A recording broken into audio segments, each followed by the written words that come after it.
দেখুন, স্বাস্থ্যের হাল ফেরানো সবচেয়ে বড় চ্যালেঞ্জ, সবচেয়ে বড় টার্গেট আর লক্ষ্য বলা যেতে পারে।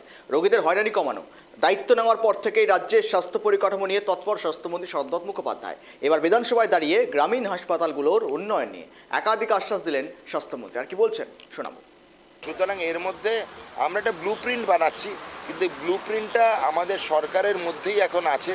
যতক্ষণ না আমাদের এই ব্লু প্রিন্টটা মাননীয় মুখ্যমন্ত্রীর কাছে পৌঁছবে এবং মুখ্যমন্ত্রী এতে মান্যতা দেবেন, সম্মতি দেবেন, ততক্ষণ আমার মনে হয় জনসমক্ষে এই ব্লু প্রিন্ট নিয়ে আমরা আলোচনা করব না। তবে এটুকু বলে দিচ্ছি, স্বাস্থ্য পরিষেবার কয়েকটি বুলেট বিন্দু।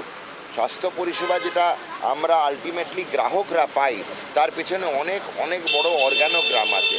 মানে আমাদের যে পরিকাঠামোটা আছে, সেই পরিকাঠামোটা একটা পিরামিডের মতো। সব থেকে শক্ত করা উচিত তার ভিতটা।